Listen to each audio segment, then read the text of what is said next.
લાગે એવો નિર્ણય લો. અને સમાજને પણ વિનંતી કે આપણે ચીભડાના ચોરને ફાંસીની સજા ના હોય. સમજી લો, આપણું બંધારણ સતત ચાલુ રહે, બધા જ પાળે. એના માટે થઈ અને બધાએ થોડુંક લાગણીશીલ બનવું પડશે. બધાએ ઉલાડીઓ કરીને ઉતાવળ કરીને જતા રહેશો તો પત્રકારો કાલ કહે છે કે ઠાકોર સમાજના બંધારણનું ઉલાડિયું થઈ ગયું. આ ઉલાડિયું શબ્દ આપણે નથી લેવા દેવાનો. એટલે બેઠા રહો. સમાજ ગંગા કોયડાના આંગણે આવી, રાધનપુરના આંગણે આવી, હાતરપુરના આંગણે આવી છે તો એમને એવું થવું પડે કે ભાઈ માણસો બહુ સારા છે, આ લોકોને પણ અમારા પ્રત્યે લાગણી.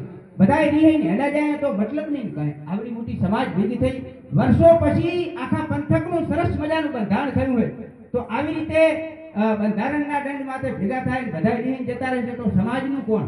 આપણા દિલમાં વિચાર આવવો પડે કે હું સમાજનો જવાબદાર વ્યક્તિ છું, યુવાન છું, આગેવાન છું, તો હું રિહા તો હારો ના રાખું. એટલે તમારે વિનંતી કે તમારે ગમતો નિર્ણય આવશે પણ તમે થોડીક બાંધછોડ કરજો. આગેવાનો થોડીક બાંધછોડ કરશે, યુવાનો થોડીક બાંધછોડ કરશે તો ચાલશે. એટલે બેઠા રહો, શાંતિથી બેઠા રહો. મહાનુભાવો નક્કી કરવા ગયા છે પણ આગેવાનોને હું વિનંતી કરું કે સમાજે સરસ બંધારણ બનાવ્યું હોય તો એની શરૂઆત તમે તમારાથી કરો. આપણાને એવો લાગણી હોવી પડે સાહેબ કે જે કાંઈ સારો નિર્ણય કરો ને હું મારા ઘરેથી શરૂઆત કરીશ. તો તમને પણ વિનંતી, સમાજે તમારા છોકરાઓની આપણા ભવિષ્યની ચિંતા કરી સરસ મજાનું બંધારણ બને. આમ તો આ વાતો કરું તો બીજાને કોઈ કહેવું જ કર્યું પાછું. આ તો તમે હો ના થવું એટલે